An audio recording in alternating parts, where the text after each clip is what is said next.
I hope कि आप लोग ठीक होंगे। मैं वेलकम करता हूँ आप लोग को चेंज मैनेजमेंट की सीरीज में। आज जो हमारा टॉपिक है वो है importance of change management. So first importance we have planning, change management making a strategy for change.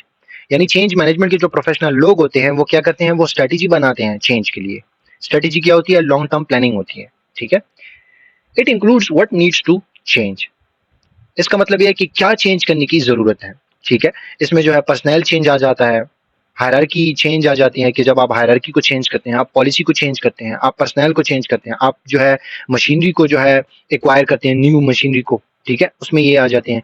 Simple is that कि क्या चेंज करने की जरूरत है। ठीक है, व्हाट नीड्स टू चेंज। इसमें जो है पर्सनल चेंज आ जाता है, प्लांट आ जाता है कि आप मशीनरी को जो है चेंज करते हैं, आप पर्सनल को चेंज करते हैं, आप जो है हायरार्की को चेंज करते हैं, आप पॉलिसी को चेंज करते हैं, आप रूल्स को चेंज करते हैं। ठीक है, ये चेंजेस आ जाती हैं।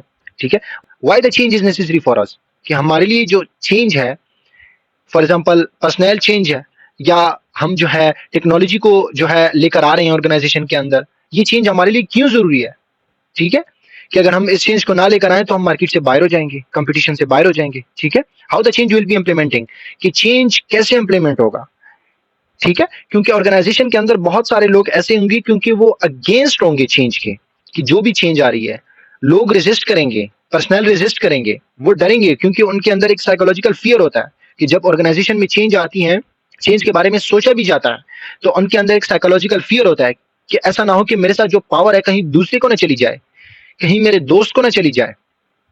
ठीक है, कहीं उसको ना चली जाए जिसके साथ मेरे मतलब कॉन्फ्लिक्ट है ऑर्गेनाइजेशन के अंदर, मेरी पावर उसको ना चली जाए, मेरा जो इन्फ्लुएंस है वो ना चला जाए जिसके साथ है। ठीक है, मेरा जो रिसोर्स कंट्रोल है वो किसी और को ना चला जाए, जो भी वट एवर जो भी पावर है ऑर्गेनाइजेशन के अंदर, डरते हैं लोग। ठीक है, और वो पर्सनल जो एम्प्लॉयज होते हैं वो डरते हैं। ठीक है, ऑर्गेनाइजेशन के अंदर cost and benefit analysis are also include, cost और बेनिफिट एनालिसिस भी किया जाता है। चेंज मैनेजमेंट जो है वो कॉस्ट और बेनिफिट एनालिसिस भी करते हैं कि अगर कॉस्ट ज्यादा हो उस चेंज की और बेनिफिट कम हो, उस पर जो है वो फोकस नहीं किया जाता, उस चेंज को नहीं लाया जाता ऑर्गेनाइजेशन के अंदर।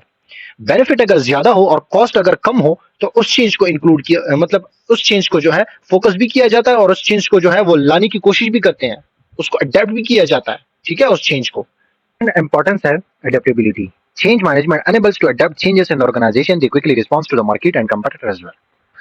चेंज मैनेजमेंट क्या करता है, वो क्विकली रिस्पॉन्स करता है, वो चेंज को भी अडेप्ट करता है ऑर्गेनाइजेशन के अंदर। ठीक है, और वो क्विकली रिस्पॉन्स भी करता है मार्केट को और कंपेटिटर को। ठीक है, मार्केट को वो ऐसे जो है रिस्पॉन्स करता है कि जब मार्केट के अंदर कोई टेक्नोलॉजी आ जाती है, कोई एडवांस टेक्नोलॉजी आ जाती है, तो वो उसको क्या करता है, अडेप्ट करता है, वो रिस्पॉन्स करता है, वो उसको अडेप्ट करता है उसी चेंज को। कोई न्यू एडवांस टेक्नोलॉजी आ जाती है जिससे जो है, जिसके जो बेनिफिट है वो ज्यादा है।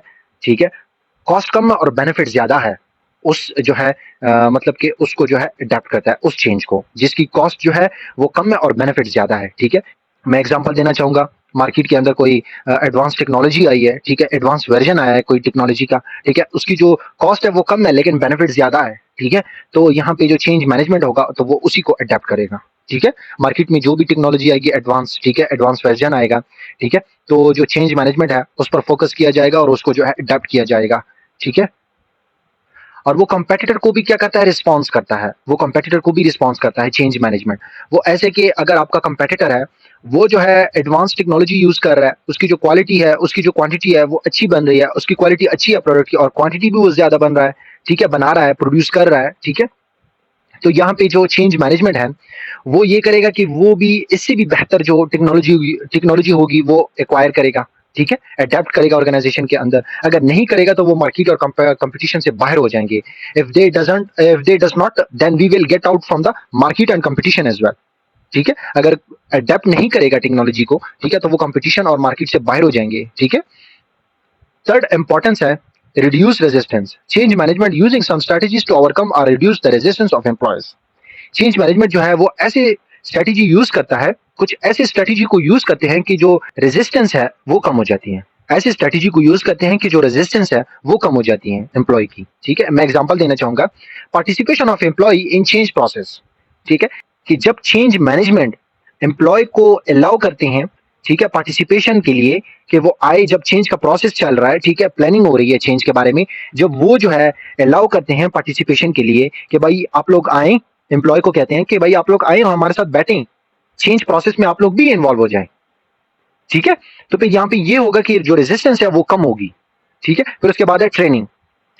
जब चेंज मैनेजमेंट के जो लोग होते हैं वो ट्रेन करते हैं, ठीक है, चेंज से पहले जब वो एम्प्लॉयज को ट्रेन करेंगी, ठीक है, तो यहाँ पे ये होगा कि उनके अंदर जो साइकोलॉजिकल फियर होता है एम्प्लॉय के अंदर, कि ऐसा ना हो कि जब चेंज आए और मैं अच्छी जो प्रोडक्टिविटी है, मैं ऐसा ना हो कि मैं अच्छी प्रोडक्टिविटी ना प्रोड्यूस करूं, ठीक है, मैं आउटपुट अच्छा ना दूं, ठीक है, मैं जो है ऐसा ना हो कि मैं ऑर्गेनाइजेशन से मतलब ये लोग मुझे फायर कर दे, मैं अच्छा परफॉर्म ना करूं, ठीक है। तो उनके अंदर एक साइकोलॉजिकल फियर होता है जब चेंज आ रही होती है। सब जितने भी एम्प्लॉयज, और कुछ ऐसे एम्प्लॉयज होते हैं कि वो चेंज को वेलकम करते हैं, वो चेंज के लिए खुश होते हैं। वो क्यों क्यों वो ऐसे कि मतलब वो बोर हो जाते हैं, जो डेली रूटीन होती है, जो जो पुराना सिस्टम होता है वो उनसे बोर हो जाते हैं। जो इंटेलिजेंट, जो क्लेवर लोग होते हैं, ठीक है, जो क्लेवर एम्प्लॉयज होते हैं, क्लेवर पीपल होते हैं, ठीक है, ऑर्गेनाइजेशन के अंदर, वो जो है चेंज के लिए खुश हो रहे होते हैं, ठीक है, कि चेंज कब आएगी ऑर्गेनाइजेशन के अंदर, ठीक है। सो ट्रेनिंग जो है ये काफी इंपॉर्टेंट है, ये भी जो है रिड्यूस करता है रेजिस्टेंस को एम्प्लॉय को, कि जब आप पहले से जो है ट्रेन करते हैं एम्प्लॉयज को, ट्रेनिंग देते हैं, ठीक है, चेंज के बारे में, ठीक है। फॉर एग्जांपल प्लांट आ रही है, ठीक है, आप जो है हाउ टू यूज प्लांट, ठीक है, आप उनको क्या करते हैं, कोच करते हैं, ट्रेनिंग देते हैं कि खैर है कोई बात नहीं, कि अगर आप फेल भी हो जाए, मतलब कि आप ट्राई करें अगेन एंड अगेन, ठीक है, आप सीख जाएंगे, ठीक है। आप कोचिंग, आप ट्रेनिंग के साथ साथ कोचिंग भी करते हैं, ठीक है, तो वहां पे ये होगा कि उनके लिए बेनिफिट होगा। Communication before adapting any changes. Change management क्या करता है, वो कम्युनिकेशन करता है, ठीक है। मतलब जो भी चेंज आ रही है ऑर्गेनाइजेशन के अंदर, वो जो है 7 महीने पहले, 8 महीने पहले एम्प्लॉयज को बता दिया जाता है कि ये चेंजेस आएंगे ऑर्गेनाइजेशन के अंदर, आप लोगों ने प्रिपेयर रहना है, ठीक है। तो वहां पे ये होगा कि जो एम्प्लॉयज है वो सरप्राइज नहीं होंगे, वो शॉक नहीं होंगे। क्यों? क्योंकि उन्हें पहले से पता होगा कि ये चेंजेस आ रही हैं ऑर्गेनाइजेशन के अंदर, ठीक है। चेंज मैनेजमेंट ये करता है, ठीक है, ये हेल्प करता है कि जो मतलब जो रेजिस्टेंस होती है वो रिड्यूस करते हैं, ठीक है, एम्प्लॉयज की, ताकि वो जो चेंज है वो सक्सेसफुली इंप्लीमेंट हो जाए, ठीक है। Importance we have smooth transition. Change management helps to enable the transition of individual and group of people and as well as organization from current state to desired state. Okay, यानी change management जो है वो employees को और organisation को current state से उठा के डिजायर स्टेट में डालते हैं, ठीक है। फॉर एग्जांपल एक ऑर्गेनाइजेशन है, उनकी जितनी भी ट्रैकिंग होती है, ठीक है, प्रोजेक्ट की, वो सारी पेपर फॉर्म पर होती हैं, यानी उनका जो सिस्टम है वो सारा मतलब पेपर सिस्टम है सारा, ठीक है, यानी पेपर के ऊपर बेस करता है उनकी जितनी भी ट्रैकिंग है, ठीक है, project tracking. So change management ने जो है वो इम्प्लीमेंट किया चेंज, ठीक है। वो चेंज ये थी कि उनकी जितनी भी सिस्टम होंगे, ठीक है, प्रोजेक्ट के ट्रैकिंग के और इन्फॉर्मेशन शेयर के, ठीक है, वो जो है डिजिटल सिस्टम होगा सारा, यानी पेपर फॉर्म टू, या हम ये भी कह सकते हैं paper system to digital system. Okay, इस दौरान ट्रांजिशनिंग होगी एम्प्लॉयज की और ऑर्गेनाइजेशन की, ठीक है। एम्प्लॉयज की ट्रांजिशनिंग ऐसी होगी कि उनको प्रमोट किया जाएगा, ठीक है, उनकी ट्रेनिंग की जाएगी, उनको प्रमोट किया जाएगा। कुछ एम्प्लॉयज ऐसे होंगे, ठीक है, कि उनको डिमोशन भी किया जाएगा, ठीक है, और कुछ ऐसे होंगे कि उन्हें जो है रोल भी चेंज दिए जाएंगे। कुछ एम्प्लॉयज ऐसे होंगे कि उनकी जो है ट्रांसफर की जाएगी दूसरी लोकेशन में, ठीक है। कुछ की जो है कैरियर डेवलपमेंट होगी, कुछ कुछ एम्प्लॉयज की जो है रिटायरमेंट होगी, ठीक है, और कुछ एम्प्लॉयज जो है वो एग्जिट करेंगे, यानी ऑर्गेनाइजेशन को छोड़ेंगे, ठीक है, चेंज की डर की वजह से, ठीक है, क्योंकि वो कुछ ऐसे एम्प्लॉयज होते हैं कि वो कुछ नहीं सीखना चाहते, ऐसे एम्प्लॉयज होते हैं कि वो अपने कंफर्ट जोन से बाहर नहीं निकलना चाहते, वो डर रहे होते हैं चेंज से, साइकोलॉजिकल फियर होता है उनके अंदर, ठीक है, तो वो चाहते हैं कि मैं जो है ये ऑर्गेनाइजेशन छोड़ दूं, ठीक है। और ऑर्गेनाइजेशन की जो ट्रांजिशनिंग फेज है वो ये है कि इट इंक्लूड्स प्लानिंग, ठीक है, प्लानिंग किया जाता है, ठीक है, प्लानिंग की जाती है, प्लानिंग कॉस्ट और बेनिफिट को देखा जाता है, why the change is necessary, what needs to change, ठीक है, प्लानिंग की जाती है। सबसे पहले असेसमेंट की जाती है, फिर प्लानिंग की जाती है, फिर कम्युनिकेशन की जाती है, फिर स्टेक होल्डर को बताया जाता है, ठीक है, पहले से ही, ठीक है, फिर ट्रेनिंग और डेवलपमेंट की जाती है, ट्रेन किया जाता है एम्प्लॉयज को, ठीक है, प्रोसेस और सिस्टम को चेंज किया जाता है, ठीक है, वो सिस्टम ऑटोमेटिकली चेंज होगा, ठीक है। प्रोसेस और सिस्टम, जब जब मैंने बात की ना कि करंट स्टेट में जो है पेपर फॉर्म के ऊपर बेस करता था प्रोजेक्ट, जो है प्रोजेक्ट की जो ट्रैकिंग थी, ठीक है, वो सिस्टम ऑटोमेटिकली चेंज हो जाएगा जब डिजायर स्टेट में जाएगा ऑर्गेनाइजेशन, ठीक है, जब डिजिटल सिस्टम में जाएगा, ठीक है, तो वो सिस्टम पुराना जो है वो सारा मतलब चेंज हो जाएगा वो सिस्टम, ठीक है। ऑर्गेनाइजेशन की हायरार्की चेंज होगी, स्ट्रक्चर चेंज होगा, रूल्स चेंज होंगे, पॉलिसी चेंज होगी, ठीक है, तो इन सारे तो इन सब की ट्रांजिशनिंग होगी, ठीक है, ये ट्रांजिशनिंग फेज है, ठीक है। इसमें जो है ऑर्गेनाइजेशन की भी ट्रांजिशनिंग होगी और एम्प्लॉयज की भी ट्रांजिशनिंग होगी, ठीक है। So fifth importance we have implement, और we can say that implementation, sorry मुझसे मिस्टेक हुआ है, ठीक है, इम्प्लीमेंटेड लिखा है मैंने। Change management ensure that the change has been efficiently and effectively implemented or not and avoid delays of changes, ठीक है। यानी चेंज मैनेजमेंट जो है वो इंश्योर करता है कि जो चेंज है वो एफिशिएंटली और इफेक्टिवली जो है वो इम्प्लीमेंट हुआ है कि नहीं, ठीक है।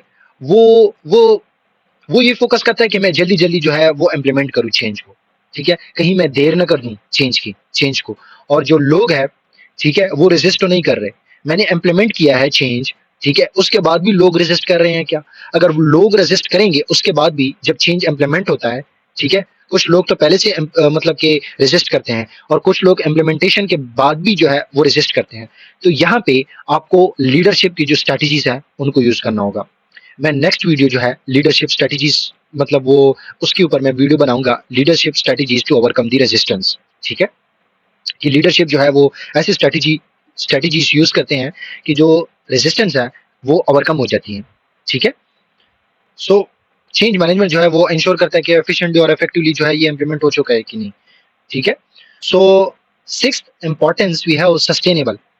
Change management brings are those changes which gives them a long last benefit or sustainable change for long time, ठीक है। जाहिर बात है कि उस चेंज पर फोकस किया जाता है जो कि ज्यादा देर तक वो बेनिफिट दे आपको, ठीक है। कॉस्ट और बेनिफिट की बात आ गई ना यहाँ पे भी, ठीक है। कॉस्ट कम हो, बेनिफिट ज्यादा हो और ज्यादा देर तक वो चले, ठीक है। ऐसा ना हो कि आपने जो है 5 सालों में वो चेंज जो है लेकर आए, आप ऑर्गेनाइजेशन के अंदर जो है वो 5 सालों के लिए आप चेंज लेकर आए, नहीं, उससे आप 15 साल 20 साल तक उससे आप जो है वो बेनिफिट लें, ठीक है। सो चेंज मैनेजमेंट जो है वो वही चेंज लेकर आता है जो सस्टेनेबल हो, ठीक है, जिसकी जो ड्यूरेशन है वो ज्यादा हो, ठीक है, जिसकी जो है ड्यूरेशन काफी ज्यादा हो, 15 साल हो, 20 साल हो, ठीक है। क्योंकि चेंज जो है वो लाना इतना इजी नहीं है, ठीक है। आपको आपको ड्यूरेशन को भी देखना होगा, ठीक है। कॉस्ट और बेनिफिट अगर आप देखेंगे तो आप ड्यूरेशन भी देखेंगे, ठीक है। सस्टेनेबल चेंज मैनेजमेंट जो है वो उस चेंज पर फोकस करते हैं जिसकी जो ड्यूरेशन है वो ज्यादा हो और वो जो है वो काफी ज्यादा बेनिफिट भी दे, ज्यादा देर तक वो बेनिफिट दे, 15 साल तक 10 साल तक वो आपको बेनिफिट दे। उस चेंज पर जो है चेंज मैनेजमेंट वो उसी चेंज पर फोकस भी करते हैं और उसी चेंज को वो लाते भी हैं।